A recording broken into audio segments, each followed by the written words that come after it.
Herkese merhabalar, kanalıma hoş geldiniz. Bugün sizlere çok sevilen, çok beğenilen çıtır çıtır el açması börek tarifimle geldim. Sizleri çok bekletmeden hemen tarife geçiyorum. Tarifim için ilk olarak yoğurma kabına 6 bardak kadar un aldım. Üzerine yaklaşık 1 çay kaşığı kadar toz maya ekledim. Ortasını havuz şeklinde açtım. 1 tatlı kaşığı kadar tuz, 1 bardak kadar ılık suyu ekledikten sonra yavaş yavaş hamurumu yoğurmaya başlıyorum. Suyu azar azar kontrollü bir şekilde eklemeye özen gösterin. İlerleyen dakikalarda ne kadar su kullandığımı sizlerle paylaşacağım.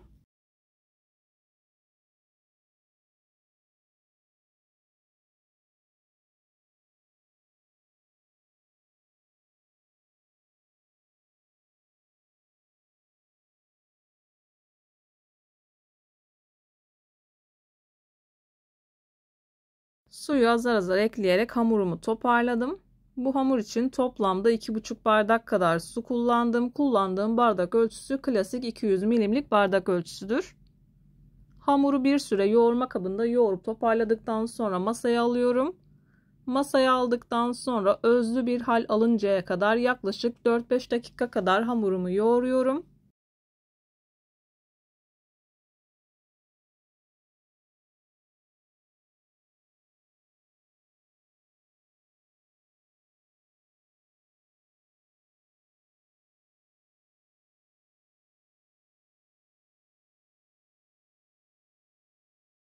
Hamurumu toparladım, masaya aldım. Masaya aldıktan sonra ekstradan hiç un kullanmadım. Oldukça ele yapışan kıvamda bir hamur. Hamur yoğruldukça elinizi bırakacaktır. Aklınızda herhangi bir soru işareti kalmaması adına bu aşamaları kesmedim.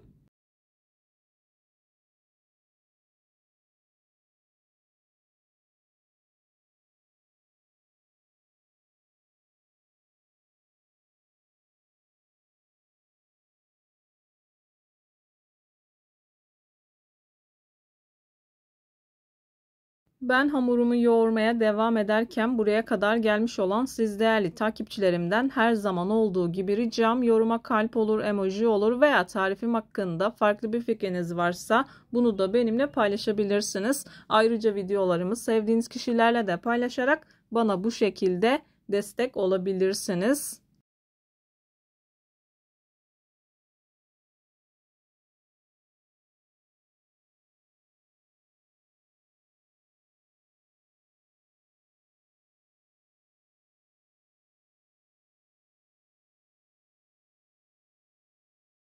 Hamur özlü bir hal alıncaya kadar hamurumu yoğurdum. Buzdolabı poşetinin içerisine alıyorum. Dilerseniz tekrardan yoğurma kabını alıp üzerini mutfak havlusuyla da örtebilirsiniz. Poşetin içerisinde hamur kendini çok güzel salıyor. O yüzden poşet kullanıyorum. Hamurumu şöyle bir toparladıktan sonra hamur kartı ile 8 parçaya bölüp bezelerimi hazırlıyorum.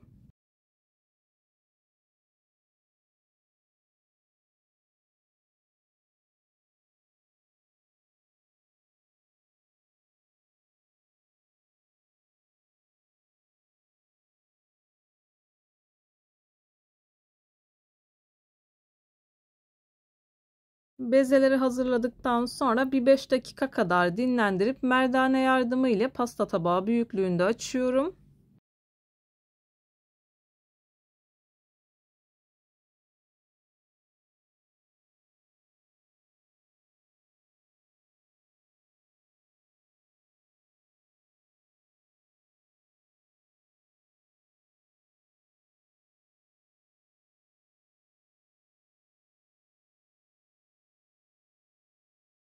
Videolarımda yapmış olduğum tariflerin elimden geldiği kadarıyla püf noktalarını vermeye çalışıyorum. Ama yine de aklınıza takılan herhangi bir şey olursa yorumlara yazarsanız gördüğüm zaman sizlere dönüş sağlarım. Yine aynı zamanda videonun altındaki açıklama kısmına malzeme listesini tam not olarak ekleyeceğim. Dilerseniz oradan da bakabilirsiniz. Bu aşamada çok aşırı un kullanmamaya dikkat edin. Sadece merdanenizin hamurunuza yapışmaması yeterli olacaktır. İlk etapta unu biraz bol alıyorum. Bu un açmamda yeterli oluyor. Ekstradan un kullanmıyorum. Bu arada ben açmada sıvı yağ kullanacağım. Daha lezzetli olabilmesi için de açtıktan sonra içerisine biraz tereyağı serpiştiriyorum. İlerleyen dakikalarda daha da yakından görebilirsiniz. Hamurlarımı tek tek açtım. Yaklaşık 1 bardak kadar sıvı yağını yanıma aldım. Uygun bir servis tabağı alıyorum. Hamurları tek tek yağlıyorum.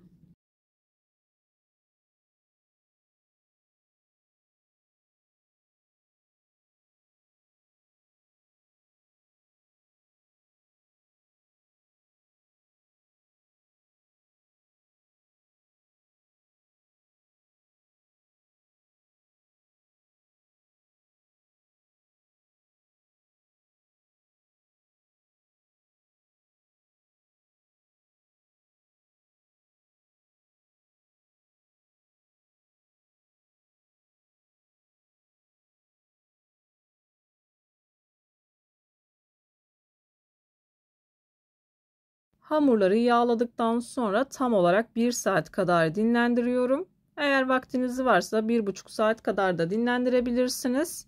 Bu arada ben de iç harcını hazırlamaya geçiyorum. İçini ben ıspanaklı olarak hazırladım. Dilediğiniz malzemeyle hazırlayabilirsiniz. Yarım kilo kadar ıspanak, 1 kase yağlı köy peyniri kullandım. Dilerseniz lor peyniri de kullanabilirsiniz. 1 çay kaşığı kadar pul biber, 1 çay kaşığı kadar da karabiber kullandım. Ispanağın çok yavan olmaması için 2 yemek kaşığı kadar da sıvı yağ döktüm üzerine. Malzemelerimi güzelce karıştırıyorum. Bu arada ıspanağı önceden yıkayıp doğradım. Daha sonra tuzlu suyla birlikte iyice ovduktan sonra fazla suyunu sıkıp o şekilde kullandım. İç malzemesini kenara alıyorum. 1 saat kadar dinlendirdiğim hamurumu tezgahıma aldım. Masayı güzelce yağladım. Bir tane hamurumu masaya aldım. Üzerine yaklaşık 1 yemek kaşığı kadar sıvı yağından döktüm.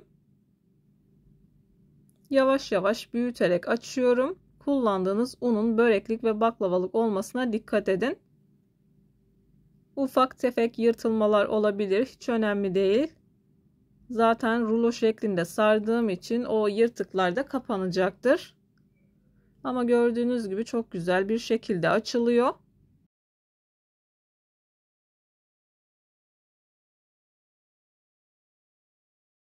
Dinlenme aşamalarına ve püf noktalarına uyarak hazırlarsanız hamurunuz çok kolay bir şekilde açılacaktır.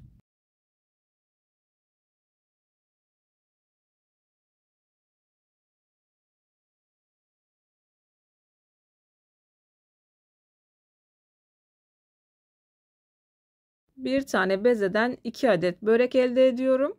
Açtıktan sonra lezzet açısından biraz tereyağı serpiştiriyorum. Tereyağını erittim, ılıkken kullanıyorum.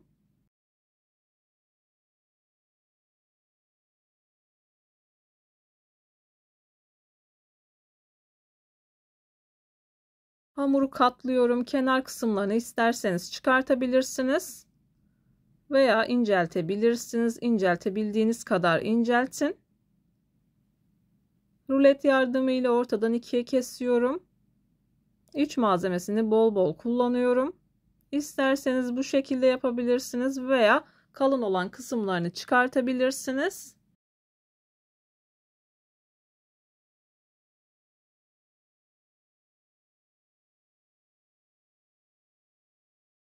İç malzemesini koyduktan sonra çok da sıkı olmayacak şekilde sarıyorum. Yağlı kağıt serdiğim tepsiye alıyorum.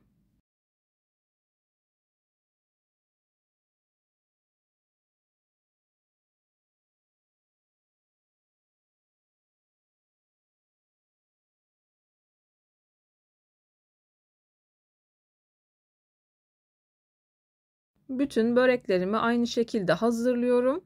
Dilerseniz patatesli, dilerseniz peynirli olarak da yapabilirsiniz. İnanılmaz lezzetli, çok güzel bir börek oluyor.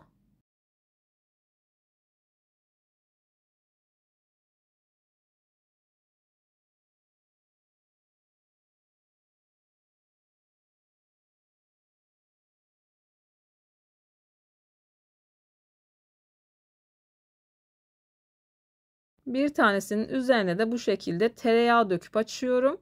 Aynı şekilde açılıyor. Tereyağı eritin, ılık bir şekilde kullanabilirsiniz eğer tereyağı lezzetini seviyorsanız. Sadece sıvı yağ ile de açabilirsiniz. Yine aynı şekilde çok güzel olacaktır. Bu tarz birçok el açması tarifine kanalımdan ulaşabilirsiniz. Ayrıca çok sevilen, çok beğenilen kete tariflerime, baklava tariflerime, içli köfte tariflerime de bakabilirsiniz.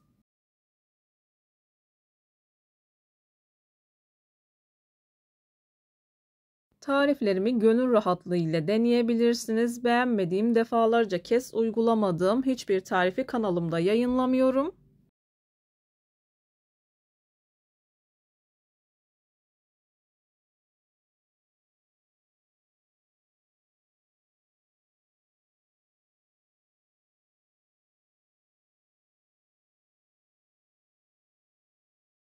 Börekleri hazırladıktan sonra 15 dakika kadar tepsi mayası yaptım. Tepsi mayası yaptıktan sonra üzerlerine yumurta sarısı sürüyorum. Yumurta sarısını sürdükten sonra önceden ısıtılmış 170 derecelik fırında altı üstü güzelce kızarıncaya kadar böreklerimi pişiriyorum.